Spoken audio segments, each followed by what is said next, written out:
에베소서 4장 13절로 16절까지.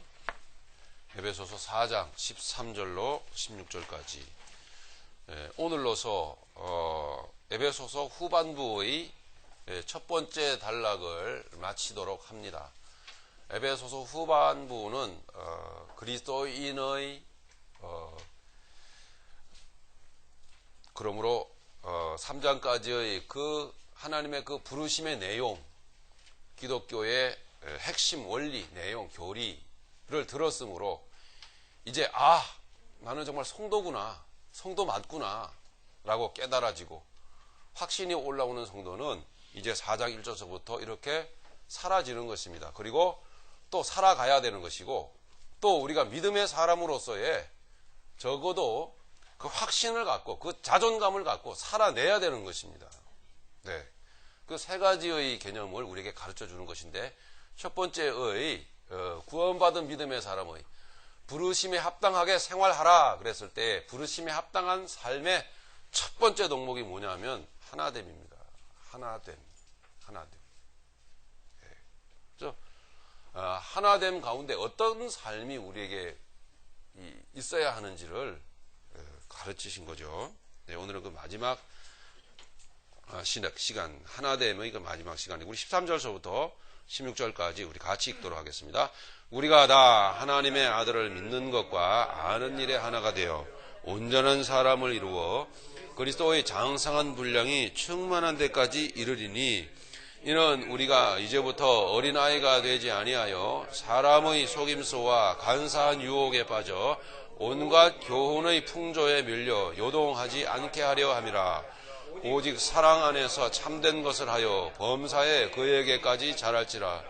그는 머리니 곧 그리스도라. 그에게서 온몸이 각 마디를 통하여 도움을 받음으로 연결되고 결합되어 각 지체의 분량대로 역사하여 그 몸을 자라게 하며 사랑 안에서 스스로 세우느니라. 아멘.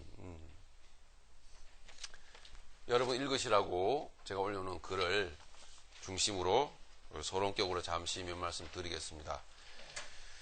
자, 예수님이 그렇게 말씀을 하셨어요. 마태복음 10장에 보시면은 여러분 잘 아시죠? 보라. 여러분 보셔야 됩니다. 보라. 뭘 보셔야 돼요? 예, 여러분 인생을 보시고 세상을 보셔야 돼요. 이 세상이 어떤 세상인지 열심히 사시되 알고 사셔야 합니다. 알고. 예수님은 이렇게 예수님의 눈에 비친 세상은 이런 세상이었어요. 보라, 내가 너희를 보냄이 양을 이리 가운데 보냄과 같도다. 양은 누구예요? 성도들이죠. 예수님 제자들이. 이리는 누굴까요? 마귀와 마귀의 그 하수인들. 그죠? 마귀를 추종하는 사람들이죠. 그러므로 너희는 뱀같이 지혜롭고 비둘기같이 순결하라. 예수님 이렇게 말씀하셨습니다. 기분 나쁘게 뱀같이 지혜로워야 돼. 지혜로운 동물이면 한두 가지인가요? 근데 이렇게 뱀을 갖다가 됐을까요? 예수님 뱀같이 지혜로워라 이렇게 말씀했다. 그 이유가 있어요. 하나님의 자녀들인 우리가 살아가는 이 세상은 결코 사랑이 넘치고 평화로운 세상이 아님을 예수님이 말씀하고 있는 것입니다. 여러분 세상 이렇게 보시면 내게 쓸만큼 돈이 있고 내게 피곤한 몸을 쉴 집이 있고 침대가 있고 당장의 삶에 큰 어려움 없고 직장이 있고, 그럼 세상 여러분 살만하시죠? 나가서 먹고 싶은 것 있으면 여러분 사드실 수 있고, 세상 살면서 사귄 친구들도 있고, 자, 그렇게 여러분 눈에 보이실지라도 우리가 살아온 세상의 내용은 우리가 많은 눈물과 아픔이 있었지 않습니까? 예, 그게 세상의 진면목인 거예요, 실은. 근데 어쩌면은 말씀드린 대로 우리는 살기 괜찮다, 재밌네, 세상 재밌게 살아야지, 무슨 소리야. 여러분 재밌게 사시더라도 깨달음 가운데, 바른 깨달음 가운데 사실 재밌어야지. 오늘 좀 다른 말로 단순한 재미가 아니라 기쁨, 복음 안에서의 깨달음 가운데서의 갖게 되는 그 기쁨, 그 소망, 그 가운데 사셔야죠. 그냥 재미있게 사시면 안 돼요. 저는 가끔씩 집에서 영화를 봅니다만은 영화를 보면 대부분의 식구들의 입에서 나오는 말이 제 가슴을 너무 아프게 해요. 뭐냐면 아유 재미없어. 대부분의 식구들이 하는 그 재미라는 게 어떤 재미인지 아십니까? 헐리우드 영화의 재미예요. 내용이 없어요. 메시지도 없어. 근데 그런 게 그러니까 단순히 내용과 메시지 없으면서 그게 헐리우드 영화처럼 화면이 빨리빨리 전개가 되고 거기 모험이 있고 혹은 어떤 익사이팅 해야 돼. 그러면 재미있다고 그러는 거거든요. 근데 그 속에 내용은 관심이 없어요. 근데 뭔가 내용이 담긴, 내용을 전달하려고 하는 영화를 보면 다 자요. 다 자고 좀 자다 보면은 아이고 나 허리가 아파서 그러고 들어가고 아우 목말라서 그러고 들어가고 그러고 아무도 없어요. 그 재미없는 영화를 저 혼자 이렇게 보고 있는 거예요. 참 수준 차이 나서 같이 못 살겠더라고요. 그럼 저는 언제부터 이렇게 수준이 있어졌느냐? 그래도 얼마 안 돼요. 몇 년 안 됩니다. 저도.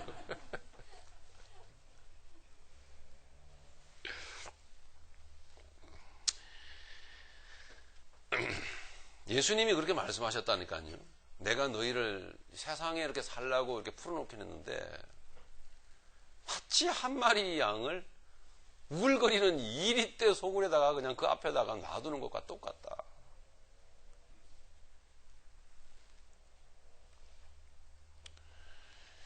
얼마나 많이 속고 살았습니까? 그죠? 얼마나 많은 간사한 유혹이 있고 온갖 그릇된 교훈과 풍조가. 세상에는요 이렇게 보면 그 시대를 지배하는 그 시대 정신이라는 게 있어요. 근데 아무 의식 없이 막 따라가요. 청바지 문화. 제가 한참 감수성이 예민할 때는 청맥 통기타 문화였어요.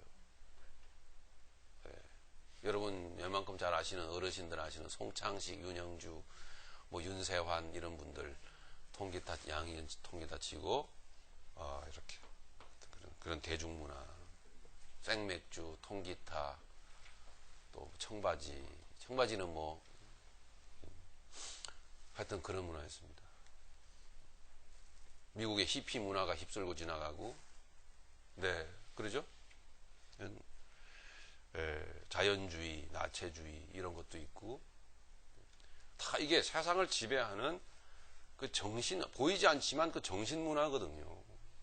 이런 것들이 영혼을 좀 먹어요. 그게 그릇된 교훈과 풍조예요. 오늘 본 말씀에도 나와 있지만 이런 것들을 아무런 생각 없이 의식 없이 막 쫓아서 따라하는 거예요.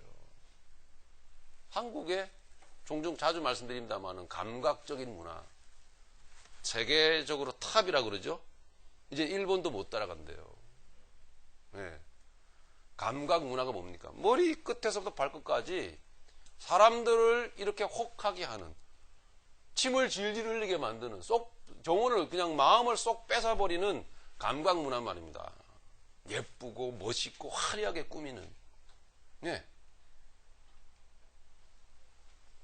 우리 한나 얘나도 정신 못 차려요. 그래서 엄마 없을 때 엄마 방에 들어가서 이렇게 컴퓨터 켜놓고 말해서 전에는 드라마 막 봤거든요. 저는 있는 얘기만 합니다. 드라마 요즘은 드라마는 안 본대네요. 안 보니 알 수가 있나 확인 안 하니. 그런 것들을 통해서 막 들어오는 거예요 정신 속에. 그럼 요즘 뭐하니 그랬더니 음악 듣는데 음악. 설마니 무슨 이렇게 오랫동 주 떠나 세상 연락을 즐기고 그런 거 듣겠습니까? 설마니? 세상 음악 듣겠죠 그죠? 조금 듣는 이게 조금 듣는데요 조금.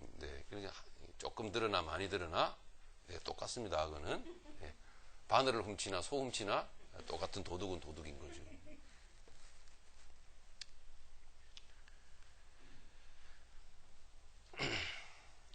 그런 세상이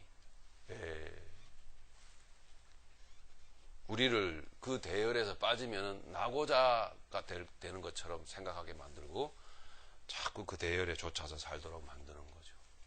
이게 다 정신문화입니다. 이게 시대 정신이라고 하는 거거든. 복음의 눈을 갖고 시대 정신이 어떠함을 시대의 정신은 다 마귀 문화입니다. 그 중에 좋은 거 하나도 없어요. 씨는. 예, 주님께서는 그걸 가르치신 것입니다. 주의하라고요. 예, 가르치신 것이. 자, 예수님이 말씀하신 부분 조금만 더 우리가 나눠봅시다. 뱀처럼, 예수님 그랬는데 뱀처럼 지혜로워야 된다. 이게 무슨 말이냐면 뱀 같아져라는 얘기가 절대 아닌 거죠. 교활해져라는 얘기가 아니고요. 뱀같이 지혜롭고, 이 말은 뭐냐면 적어도 이 시대를 지배하는, 이 시대의 정신을 지배하는, 정신을 좀먹게 만드는 이 문화를 양산해내는 마귀의 존재를 알아야 하지 않겠느냐, 이 얘기예요. 뱀같이 지혜롭다라는 것은 그런 세상을 우리가 알 때에 그만큼은 우리는 대처할 수 있게 되는 거거든요. 문제는 뭐죠? 모르기 때문에 당하는 거예요. 모르기 때문에.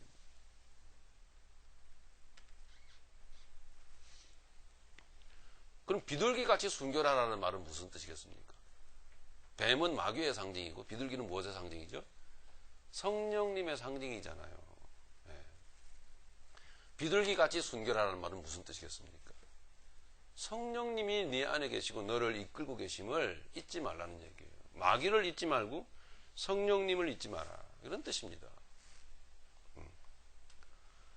성령님, 그가 우리를 순결하게 하고, 순결하게, 이게 에베소서 4장서부터 6장까지의 부르심의 뜻대로 행해야 될 성도의 삶 두 번째 덕목에 나오는 겁니다. 순결. 네, 다음 주부터 우리가 나눠보기로 하고요. 비둘기같이 순결하라. 이건 그것에 더하여 마귀를 자세히, 마귀의 역사를 살펴 알 뿐만 아니라 그것에 더하여 하나님의 목적을 알라는 것입니다. 성령님은 오셔서 우리 가운데 뭘 하시죠? 하나님이 누구신지, 하나님의 그분의 뜻이 무엇인지, 그분이 뭘 하시는 분인지를 알려주시잖아요. 그죠? 죄에 대하여 알려주시고, 하나님의 뜻에 대하여 알려주시고, 그죠? 심판에 대하여. 네, 무차 제가 말씀을 드리면, 여러분, 하나님의 심판은 미래에 오는 게 아니에요. 그거 두려워하지 마세요. 미래의 심판이 오늘의 이 내려지는 심판의 연장선상에 있는 것이지, 세상에 아무 일이 없다가 미래의 어느 날 갑자기 최후의 심판이 이루어지는 게 아니에요. 오늘날에 계속 심판은 떨어지고 있다고요. 그렇다면 그 이유는 뭘까요? 육신의 욕망대로 행하기 때문에. 그 대가가 즉시로 나타나는 거거든요. 지난주에 말씀을 드렸습니까? 로마서 8장 16. 그래서 여러분, 영으로 육의 몸을, 행실을 죽이면 살리니. 그래서 여러분, 죽여야 돼요. 육의 행실을. 안 그러면 여러분 심판받아요. 땅에 있는 지체를 어떻게 하라 그랬죠? 골로새 3장 5절부터 보니까 죽이라. 네. 이 죄라는 게요, 로마서 7장 보시면 죄라고 하는 게 사도 바울이 가르칠 때에 죄라고 하는 게 나와 다르게 내 안에 있다라고 말하고 있어요. 죄 가운데 막 고민을 하는데 사도 바울이 괴롭고 힘든데, 그런데 우리 말씀을 로마서 7장을 한번 보시면서 우리 잠깐 나누죠.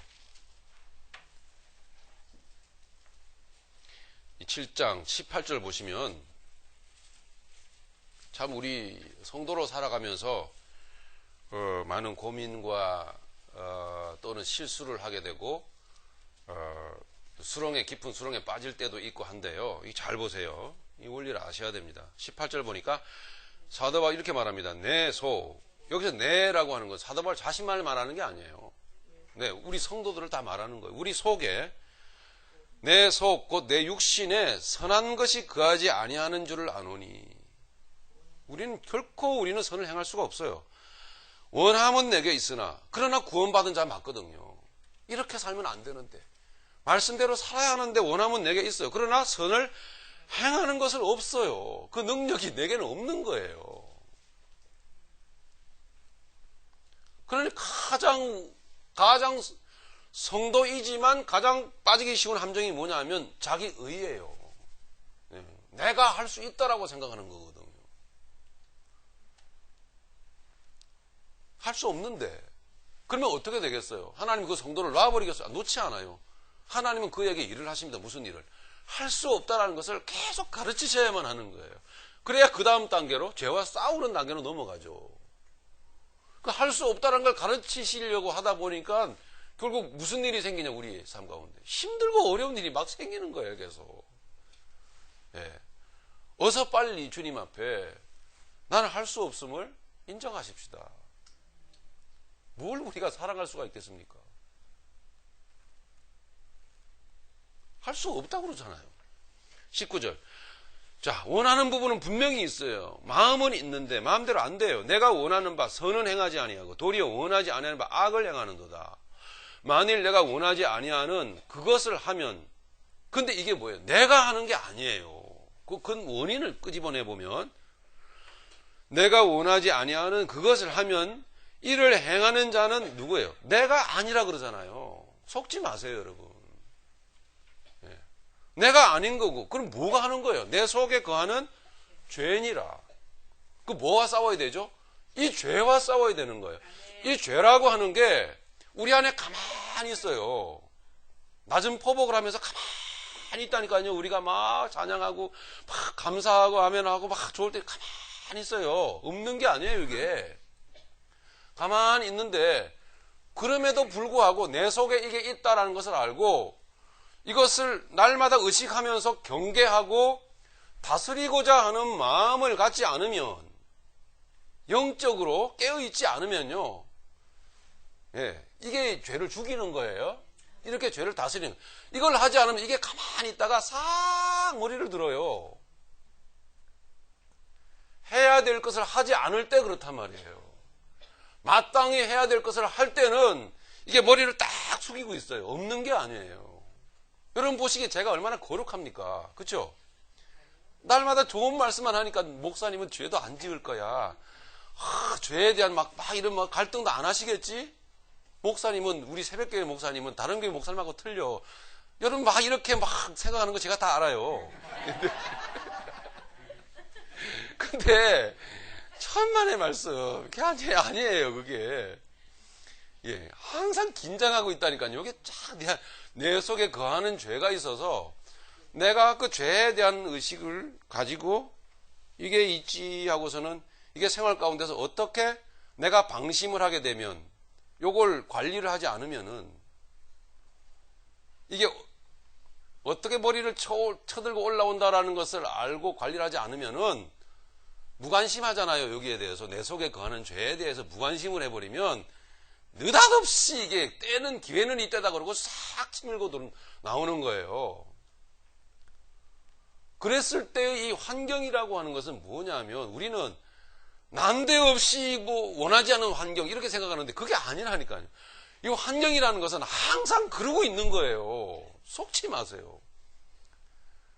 예, 이 남편이라고 하는 환경은 항상 욕을 해대고 항상 눈을 부라리고 항상 불만이 부글부글 하는 존재예요. 그런 존재인데 우리는 내 속에 죄가 머리를 치들고 들어와가지고 그것에 반응하는 그 순간만 그렇다고 생각을 하는 거예요. 그게 아니에요, 절대로.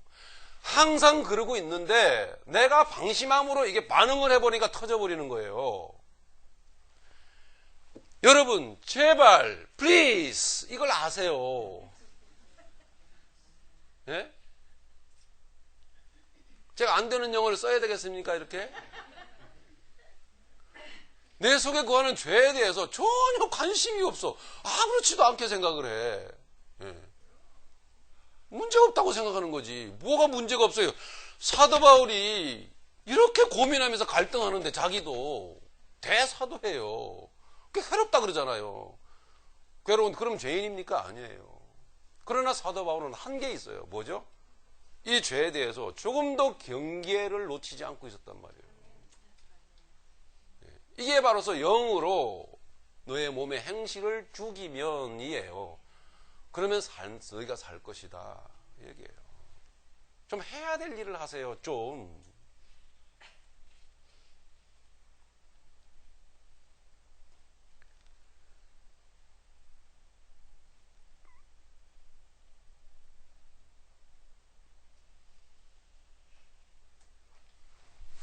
이제 본문으로 넘어가겠습니다.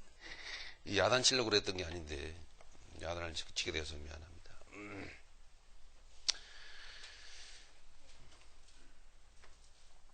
자, 세상이 내가 놓쳤던 것이 이런 것이었던가. 남편 얘기만 해서 우리 남자 성도님께는 죄송합니다만 여러분의 아내들도 마찬가지입니다. 네, 기회만 있으면 이렇게 안 보는 것처럼 그러지만 다른 남자 자꾸 쳐다보고 이래요. 여러분, 내가 지금이라도 빨리 팔자 고쳐야 되는데 빨리 더 늦으면 안 되는데 그러면 자꾸 항상 여자들은 그러고 있어요. 여러분 그걸 아셔야 돼요. 남자분들 그러고 있습니다. 근데 그게 항상 그러고 있는데 마찬가지로 우연히 마치 그게 터지는 것처럼 다른 사람들을 바라보고 있기 때문에 항상 바라보고 있는 거예요. 항상. 그런데 그것은 우연히 터지는 사건이 아닙니다. 항상 그러고 있는 거예요. 근데 거기다가 마찬가지로 내 속에 있는 이 죄에 대한 경계를 늦춰버리면 이게 고개를 쳐들고 올라와서 그것과 그만 짝짓기를 해버리는 거예요. 그러면 사건이 터져버리는 거죠. 이게.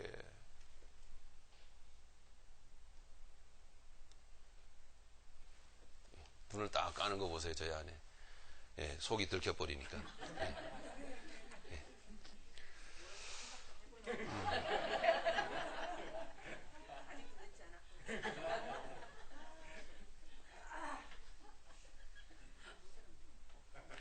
네, 제가 말씀드린 게 아니라 이것이 늑대가 이리떼가 우글거리는 그 이리떼 소굴 앞에 놓여진 연약한 양 한 마리인 내가 살아남는 유일한 비결입니다. 유일한 비결.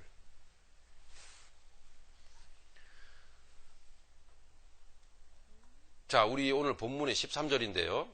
이렇게 말하는 거예요.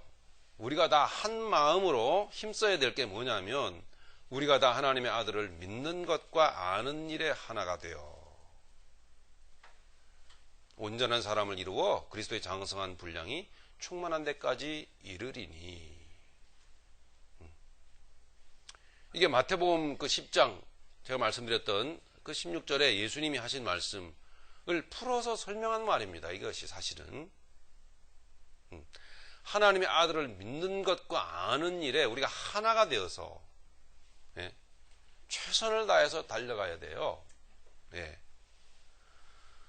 자, 그러면 하나님의 아들을 믿는 것과 아는 일이란 뭐냐? 여러분 편안하게 한번 생각을 해보십시다. 하나님의 아들을 믿는 것, 이게 뭐죠? 믿음이죠? 자, 믿음을 생각해 보세요. 믿음은 어디에서 나오는 거예요? 나의 노력에서 나옵니까? 아니요. 하나님의 은혜로 우리에게 주시는 거죠. 어디에 나와 있어요? 에베소서 2장 8절에 보시면 여러분 잘 아시는 대로. 그죠? 나오죠? 하나님의 선물. 너희가 그 은혜로 말미암아 구원을 얻었나니 믿음으로 말미암아 그 은혜로 인하여서 믿음으로 말미암아 구원을 얻었나니 이것은 너희에게서 난 것이 아니요 하나님의 선물이라. 행위에서 난 것이 아니니 누구든지 자랑치 않게 함이라. 자랑치 못하게 함이라. 이렇게 말했다. 이렇게 믿음이라고 하는 것은 그러니까 이제 오늘 본문의 말씀처럼 우리가 믿는 일에 하나가 돼서 최선을 다해 달려가야 된다라고 하는 것은 뭐냐? 자, 믿음에 대한 그 정체를 우리가 다시 한번 바르게 되새기는 겁니다.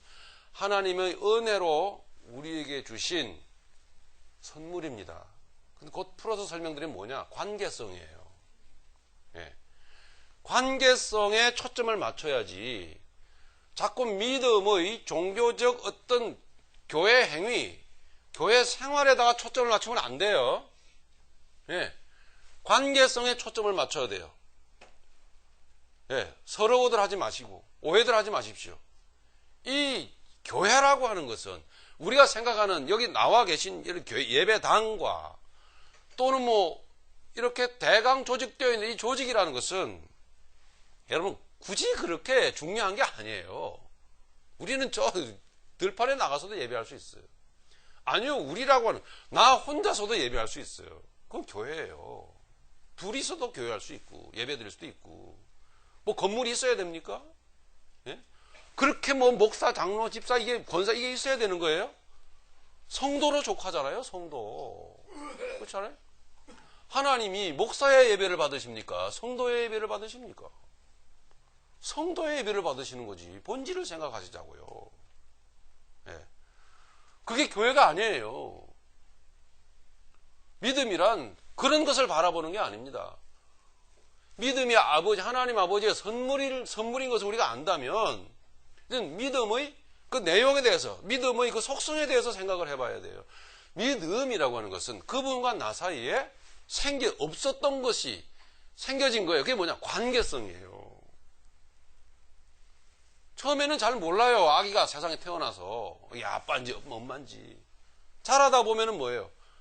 내 아빠구나, 내 엄마구나, 내 아빠의 냄새, 내 엄마의 냄새, 내 엄마의 품. 그죠?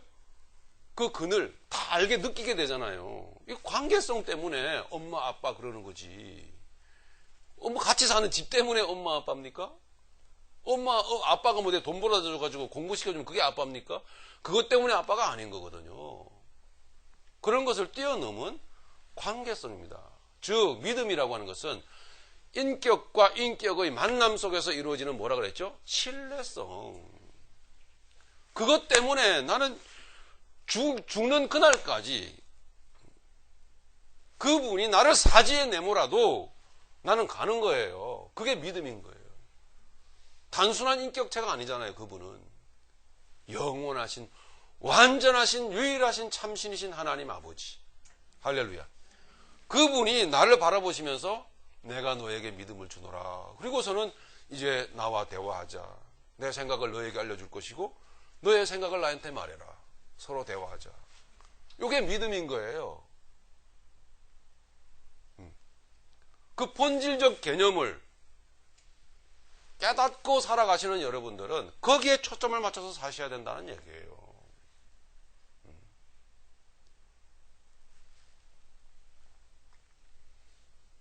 로마서 9장 30절로 한번 가보겠습니다. 그러나 그렇게 살지 않는 사람들이 있었어요. 로마서 9장 30절.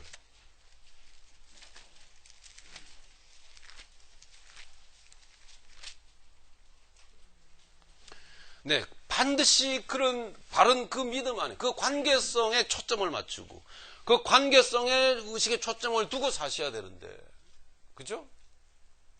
근데 그게 아닌 다른 방식으로 믿음의 길을 걸어갔던 사람들, 그건 믿음이 아니에요. 걸어갔던 사람들이 있었길래 이렇게 말하고 있는 거예요. 제가 읽습니다. 그런즉 우리가 무슨 말을 하리요? 의를 따르지 아니한 이방인들이 누구죠? 네, 구원받은 우리들을 말하는 거예요. 의를 따르지 아니한, 이거 율법에 모세 율법, 모세 율법을 따르지 아니한 이방인들이 의를 얻었으니 놀라울 일이란 얘기예요. 곧 믿음에서 난 의다. 이건 네, 의의 법을 따라간 이스라엘은 모세 율법을 붙들고 그 율법의 그 문자에 매어서 그 문자를 붙들고 살아갔던 유대인들은, 이스라엘 백성들은 율법에 오히려 그 율법이 요구하는 요구에 이르지 못한 거예요. 율법이 요구하는 게 뭡니까? 예? 한마디로 말씀하면, 이야기하면 뭐예요, 율법은요? 사랑이죠? 사랑은 자기를 위하는 겁니까? 남을 위하는 겁니까? 남을 위하는 거죠? 이걸 못하는 거예요. 완전한 인격체이신 하나님과 또 다른 인격체인 나와의 맺어진 관계성, 이 관계성 속에 생기는 신뢰성, 예. 여기에 초점을 맞추고 여기에 끈을 붙들고 인생을 살지 않으면 결국 항상 인간은 욕망, 자기를 위한 인생밖에 못 사는 거예요. 사람이 공포에 빠지고 두려워하고 괴로워하는 이유가 뭐겠습니까? 힘드니까 그렇죠. 마음대로 안 되니까 그렇죠. 왜 마음대로 안 되는 거예요? 그 마음대로가 뭐예요? 자기를 위한 거잖아요. 예. 겸손과 온유로 서로 오래 참으라. 예. 이게 하나 되면 덕목이죠. 겸손과 온유는 뭐예요? 그게요. 나는 마음이 온유하고 겸손하니 내게 배우라. 예수님 말씀하셨어요. 고통하는 너희 영혼들아, 수고하고 무거운 짐진 자들아, 다 내게로 와. 내게 배우라. 나는 마음이 온유하고 겸손하니. 왜 예수님이 그러셨어요? 수고하고 무거운 짐진 자들에게. 왜 욕망을 가지고 너를 위해서 살려고 하느냐? 예. 그게 네 마음대로 되더냐? 이 얘기예요. 네가 괴로운 이유가 뭔지 아니? 이 얘기예요. 이제는 바꿔주겠다. 왜요? 남을 위해서 살도록. 남을 위해서 살도록. 남의 입장을 이해하고, 남의 상황을 이해하고, 응? 함께 일하는 직원들의 월급을 단 1전이라도 더 주려는 마음을, 선한 마음을 갖고 비즈니스를 하고, 응? 내가 직장을 다닐 때에 요령을 피우지 않고 이 회사를 유지하려면 오너가 얼마나 힘들겠나 싶어서 최선을 다해서 그 직장에서 열심히 일하고 월급의 3배. 여러분 받는 월급의 3배를 일하셔야 돼요. 열심히. 그래야 그게 나도 그 직장에서 더 오래도록 직장 생활하면서 월급 타고 살 수 있다니까요. 한 사람 한 사람이 다 자기만의 요령을 피우면서 예? 살아보세요. 그 직장 어떻게 되겠습니까? 그 회사 망해요. 예. 자기도 망하는 거예요. 결국은 그게.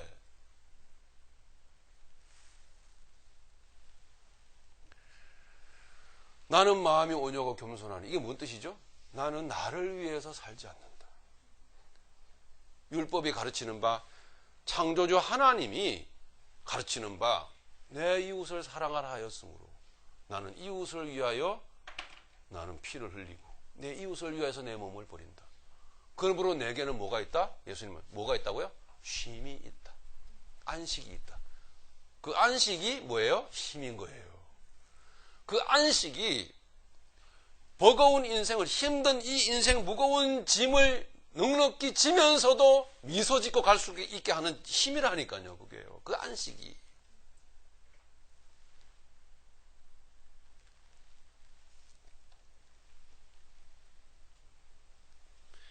다시 로마서 9장으로 가보면 31절 의의 법을 따라간 이스라엘은 뭐예요?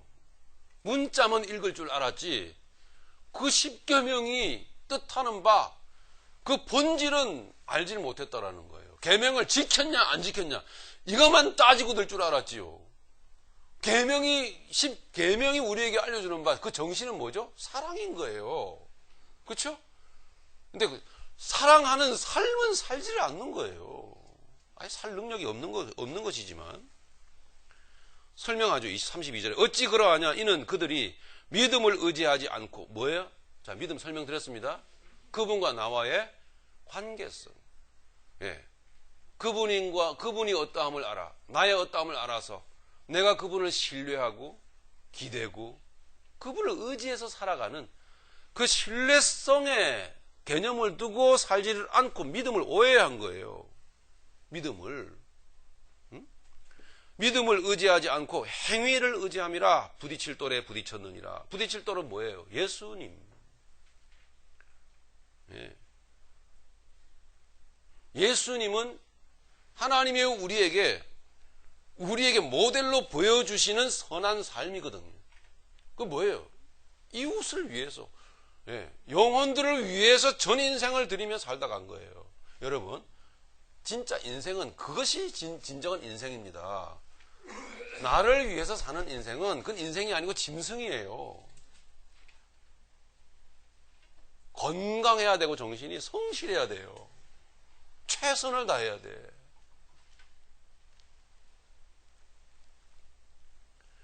기록된 바 이렇게 말하면 이사야서 28장의 말씀을 소개하고 있죠. 보라 내가 걸림돌과 거치는 바위를 시온에 둔 예수님이에요. 예수님이 기준으로 이미 딱 세워져 있기 때문에 십자가에 죽으시기까지 완벽하게 살아내셨기 때문에 그 앞에서 아무도 너 할 사람이 없어요. 그 앞에 다 서게 돼요. 심판받게 돼 있어요. 삶에 대해서. 너 어떻게 살았니? 그를 믿는 자는 부끄러움을 당하지 아니하리라. 믿습니다. 예수님 이거 이루어주세요. 이거 아니에요. 예, 그런 아주 가난한 믿음, 그런 저질 믿음은 믿음도 아니에요. 갖다 버리세요. 10장으로 더 넘어가 보겠습니다. 쭉 우리 같이 다 10장을 다 읽어봐야 해요. 형제들아, 내 마음에 원하는 바와 하나님께 구하는 바는 이스라엘을 위함이니 이 불쌍한 이스라엘 곧 그들로 구원을 받게 함이라.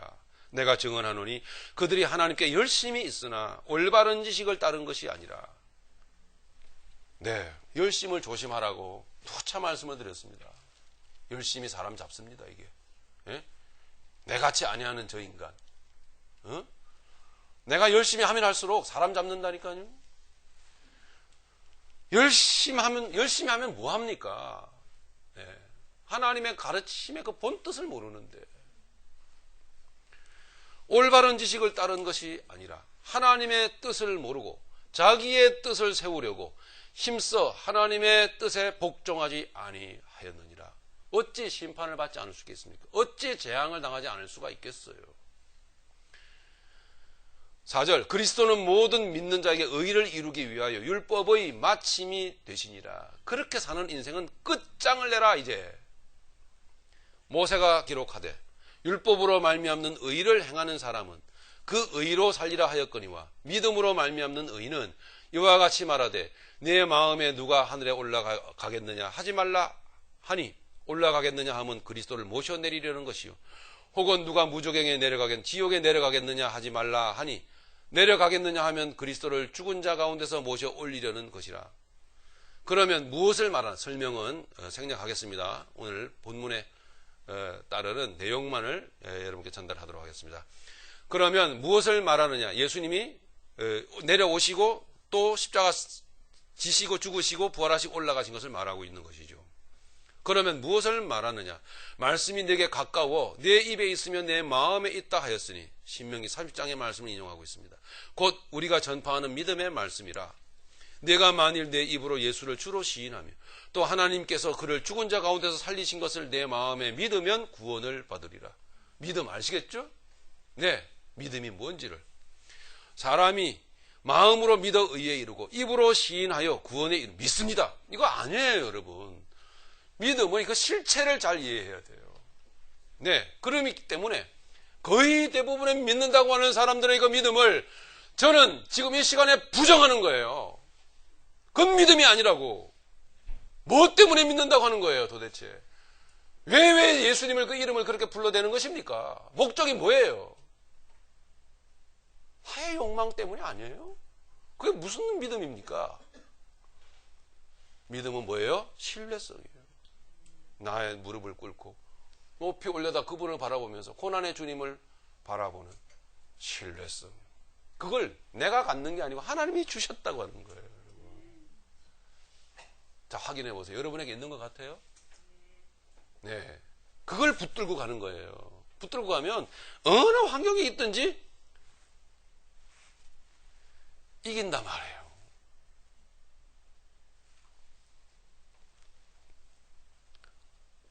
마귀가 죄로 인하여서 우리를 교란해서 넘어뜨리는 그 교란 작전에 속아 넘어가지 않아요, 절대로.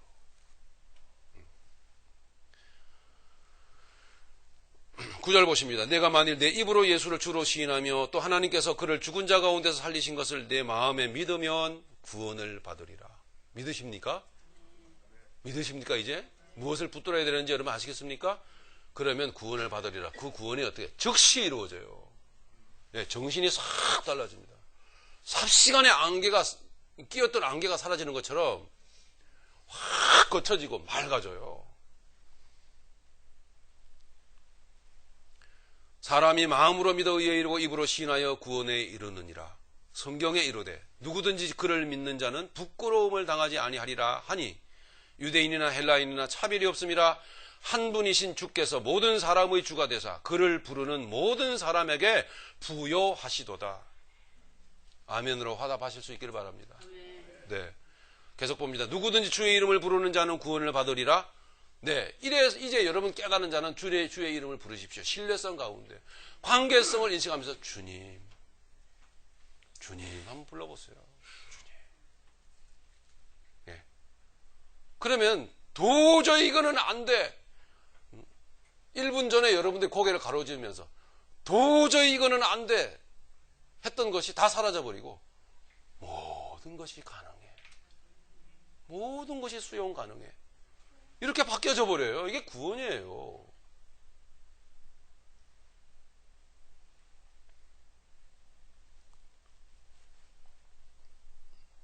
(14절) 그런즉 그들이 믿지 아니하는 일을 어찌 부르리요 듣지도 못한 일을 어찌 믿으리요 전파하는 자가 없이 어찌 들으리요.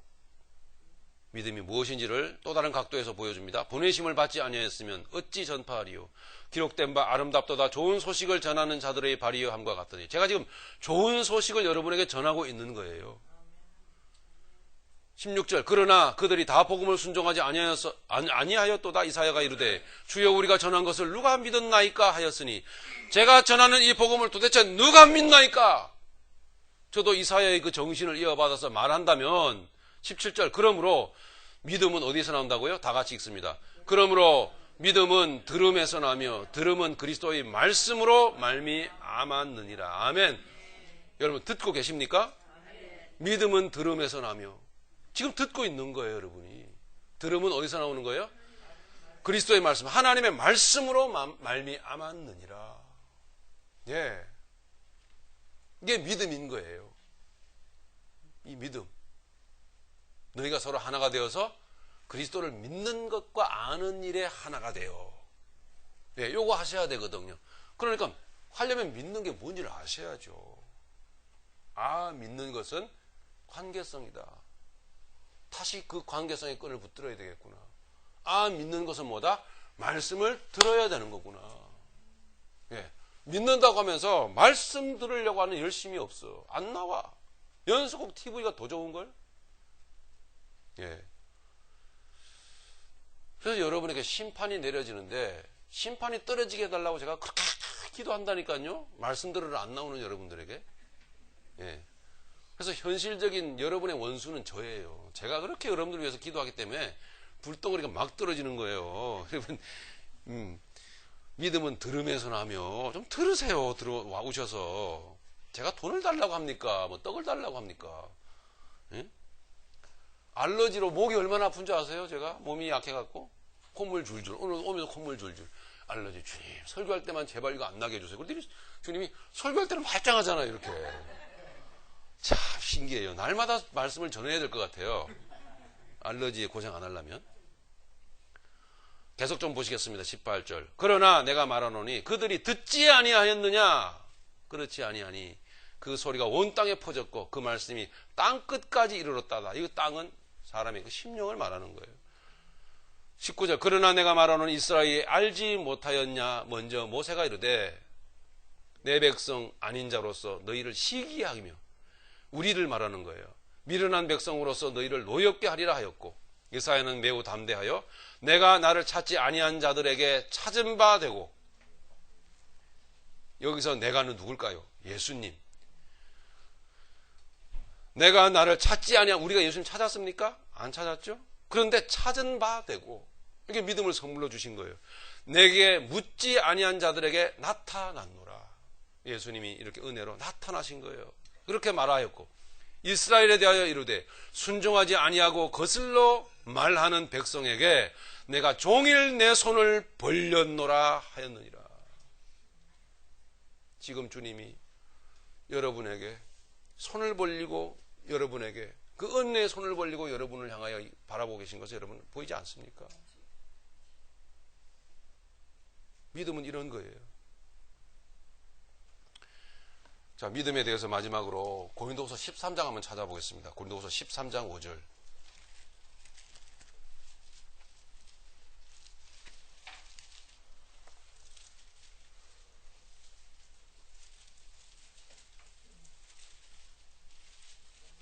고린도후서 13장 5절.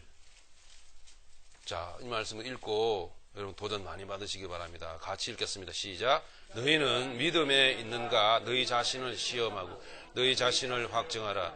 예수 그리스도께서 너희 안에 계신 줄을 너희가 스스로 알지 못하느냐? 그렇지 않으면 너희는 버림받은 자니라. 여러분 믿음에 있습니까? 여러분을 테스트해 보세요. 이 시간. 그리고 확신을 얻으시길 바랍니다. 예수 그리스도께서 너희 안에 계신 줄을 너희가 스스로 알지 못하느냐. 만약에 그렇지 않다면 너희는 버리운 자니라. fail. 여기서 버리워졌다라는 것은 지옥에 떨어졌다라는 것이 아니고 믿음에서 fail 됐다라는 겁니다. 빨리 믿음의 자리로 돌아오라는 얘기예요. 예. 여러분 지금 돌아보십시오. 내가 바른 믿음에 서 있었던가. 보통 여러분 힘들고 괴롭고 막 극단적으로 뭔가만 나갈 듯 말 듯 하는 분들 보면 믿음에서 이게 fail 된 거예요, 이게 지금. 예. 그래서 사도 바울은 우리가 그리스도를 믿는 것과 아는 일에 하나가 되어 예. 최선을 다해서 그리스도의 장사하는 분량이 충만한 데까지 달려가야 된다. 그래야 온갖 속임수와 온갖 인간의 속임수와 간사한 세상 풍조에 속지 않게 되는 것이다. 구원받았는데 속는 사람들이 얼마나 많은지요. 그럼 그리스도를 아는 일에도 하나가 돼야 돼요. 자, 믿는 일에 우리 하나가 됩시다. 네, 아는 일에도 하나가 돼야 돼요. 아는 일은 뭘까요? 그리스도를 아는 일에 대해서. 예수를 알고 계십니까? 알았습니까? 더 하셔야 돼요. 빌립보서 3장 7절로 가보겠습니다.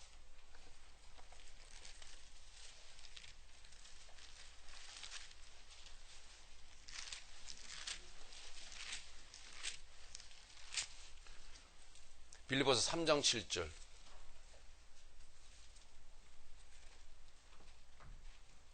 (3장 7절 8절을 같이 읽겠습니다. 그러나 무엇이든지 내게 유익하던 것을 내가 그리스도를 위하여 다 해로 여길 뿐더러 또한 모든 것을 해로 여김은 내 주 그리스도 예수를 아는 지식이 가장 고상하기 때문이라. 내가 그를 위하여 모든 것을 잃어버리고 배설물로 여김은 그리스도를 얻고. 아멘. 네, 여기에 8절에 보니까 또한 모든 것을 해로 여기면 내 주 그리스도 예수를 아는 지식이 가장 고상하기 때문이다. 예, 믿는 것과 아는 일에 하나가 돼요. 예수를 아는 일이 뭐냐? 이건 곧 뭡니까? 버리는 거예요. 예수를 알고자 하는 사람은 곧 뭐예요? 동시에 뭘 해야 돼요? 말씀을 듣고 말씀을 배우려고 할 뿐만 아니라 버려야 되는 거예요. 예, 버릴 걸 버려야 돼요. 곧 그리스도를 날마다 알아진다라는 것은 곧 무엇을 의미합니까? 버려진다라는 것을 의미하는 거예요. 버릴 게 버려져야 돼. 그럼 버릴 게 도대체 사도 바울이 뭘 버릴 게 많았겠는가? 돌아보니까 이렇게 말하고 있어요. 3장 4절에 보니까 그러나 나도 육체를 신뢰할 만하며, 자 뭐예요? 육체를 버려야 돼. 육신의 모든 일들을 신뢰할 만한 것을 버려야 돼요. 그게 버려지는 것이 바로 곧 예수를 아는 일이에요. 뭘 여러분 신뢰할 만합니까? 여러분에게 있어서. 네? 이호사 집사님, 금요일날 한번 그 말씀 들고 올라오셔서 금요일 말씀을 너무 잘 전하시더라고요. 정말 히트를 쳤어요. 예, 그게 여러분 신뢰할 만합니까? 예? 그게 뭐 신뢰할 만한 것입니까? 그게. 예? 버려야 되는 거예요, 그거는. 예? 내가 한 게 아니잖아요. 예. 뭐, 괜히 우쭐해가지고, 뭐, 막 웃고 다니고 그러지 마세요. 예? 완전히 기가 살아서 하늘을 막 뚫을 것 같아요. 사기가 충천에 계세요. 예. 겸손하셔야죠. 예. 다음에 할 때 어떻게 되겠습니까? 제가 100% 그건 개런티 하죠. 그런 마음으로 다음에 할 때 어떻게 될까요? 네. 한마디도 못하게 될 겁니다.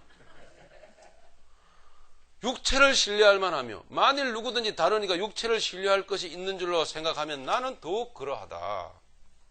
난지 8일 만에 할례를 받고 이스라엘 족속이요 베냐민 지파요 히브리인 중에 히브리인이요 율법으로는 바리새인이 열심히는 교회를 핍박하고 율법의 의로는 흠이 없는 자로다. 예, 이런 것들을 다 버리는 것이 곧 예수를 아는 거예요. 예. 예수를 더 알기를 원한다고 하면서 여러분 결국 이 모든 것들은 뭐냐 하면 사도 바울이 말했던 것을 우리에게 그대로 적용시켜보면 우리가 버릴 것들이 아직도 너무 많은데 이걸 자꾸 합리화시켜 안 버리고 붙들고 있는 거예요, 여러분. 그건 예수를 아는 게 아니에요. 예수를 지식화시키고 있는 거예요. 저는 이 목사직도 버리고 싶어요. 이게 목사가 무엇 중요합니까? 네? 성도. 너무나 귀한 이름이에요. 성도. 성도.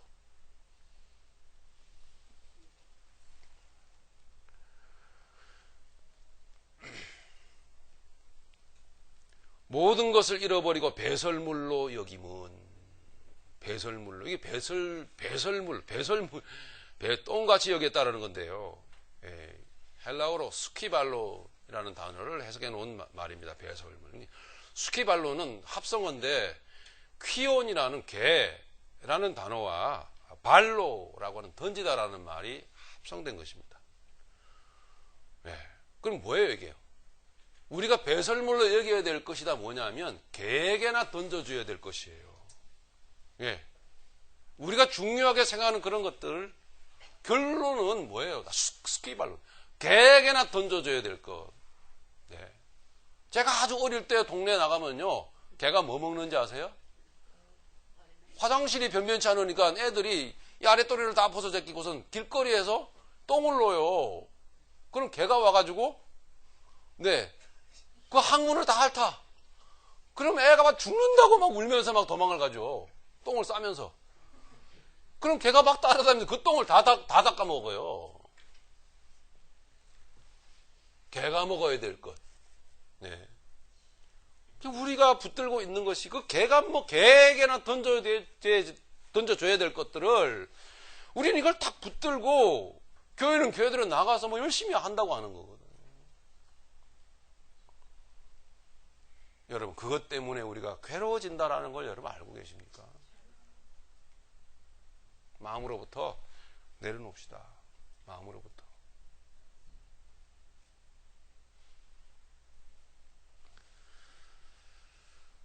지금까지 우리가 그 목숨처럼 여기던 그런 것들이 모두 이 성도로서의 귀한 인생에 전혀 가치가 없는 것이었다라는 거예요.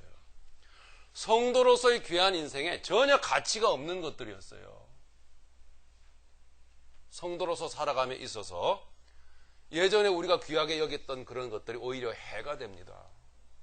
성도가 성도로서의 가치를 바라려면 역설적인 얘기지만 오히려 더 그것보다 못한 환경이 더 효과가 있어요. 예, 부요함보다는 물질적 부요보다는 물질적 가난이 더 효과가 있어요. 오히려. 예, 맞죠 여러분?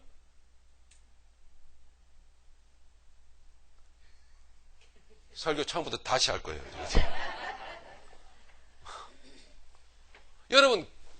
여러분이 지금 건강을 많이 중요하게 여기시는데 여러분 건강한 몸보다는 오히려 어쩌면은 병약하고 쇠약한 몸이 성도로서의 가치를 더 발하게 만드는 더 좋은 환경이 될 수 있어요. 그렇다고 여러분 병들라는 얘기는 아니잖아요. 응? 그걸 가치 있게 붙들고 정작 가치 있게 붙들어야 될 하나님의 말씀은 붙들지 않기 때문에 드리는 말씀이라고요. 응? 아무리 건강 해보세요. 정신의 어떤 상태, 수준을 말하고 있는 거예요, 이게. 예? 이 건강을 통하여서 어쩌면 더욱 하나님이 원하시는 뜻대로 살아드릴 수 있을까? 라고 하는 바르고 건강한 삶을 살아야 되는데, 그렇게 살지 않고 건강만 붙드는 거예요, 웰빙. 아주 미쳐버리겠어요, 이게 웰빙 때문에. 예수님의 뜻은 관심이 없어요. 그것 때문에 고통이 온다라는 거죠. 여러분. 너희가 믿음에 있는가? 고린도서 13장 5절. 무서운 말씀이에요. 너희 자신을 테스트하고 그 말씀 위에 확증하라. 그렇지 않으면 너희가 버리운 자니라. 우리의 성도로서의 귀한 인생에 전혀 그런 것들이 가치가 없습니다. 예, 가치가 없는 거예요. 하나님이 허락하시는 대로 가치 있게 사용하실 일이지. 그죠? 예, 마음 쓰지 마십시오. 개에게나 던져줄 것, 그런 것들을 붙들고 개 취급당하지 맙시다. 우리. 예. 마무리하겠습니다. 다시 본문으로 돌아가 보면 에베소 4장 13절에 그래서 이렇게 말씀하고 있습니다. 우리가 다 하나님의 아들을 믿는 것과 아는 일에 하나가 되어 그래야 교회는 하나가 됩니다. 온전한 사람을 그래야 온전한 사람으로서 변화되어야 합니다. 그리스도의 장성한 분량이 충만한 데까지 이르러 가는 것입니다. 믿습니까? 14절 이는 그래야지만이 이는 같이 읽겠습니다. 우리가 이제부터 어린 나이가 되지 아니하여 사람의 속임수와 간사한 유혹에 빠져 온갖 교훈의 풍조에 밀려 요동하지 않게 하려 함이라. 요동하지 않게 되기 때문이다. 교회는 하나라고 하는 전제하에서 15절부터 말씀하고 있는 것입니다. 오직 사랑 안에서 참된 것을 하여 범사에 그에게까지 자랄지라.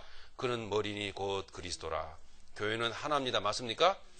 예, 오늘 말씀 안에서 교회는 적어도 하나입니다. 그렇다면 16절 그에게서 예수에게서 온 몸이 각 마디를 통하여 도움을 받음으로 연결되고 내가 아픈데 저 지체가 안 아픕니까? 그죠? 내가 아프면 저 지체도 아픈 거예요. 예, 그쵸? 앞서 나가는 내가 좀 더 뒤쫓아오는 조금 더 모자라는 저 지체의 아픔을 보고 아파할 수밖에 없는 게 교회인 거예요. 예. 하나인 것입니다. 하나. 그쵸? 팔이 병들면 다리도 힘든 거지. 예. 팔은 팔이라고 지가 병들든 말든 다리는 다리대로 나는 상관없어 하고 그런 몸이 있습니까? 그런 것은 있을 수가 없는 거예요. 지체가 기쁘면 나도 그 가운데서 함께 기뻐하는 것이죠. 오늘 주신 말씀 가운데서 함께 기쁨을 누리게 되는 것입니다. 하나 되게 하신 것을 힘써 지키라 하였으므로 16절 말씀을 읽고 마치면서 우리 하나된 우리 교회 같은 하나의 뜻으로 주님을 섬겨가는 복되고 귀한 우리 새벽교회 되기를 간절히 축복합니다. 같이 읽겠습니다. 그에게서 온 몸이 각 마디를 통하여 도움을 받음으로 연결되고 결합되어 각 지체의 분량대로 역사하여 그 몸을 자라게 하며 사랑 안에서 스스로 세우느니라. 아멘.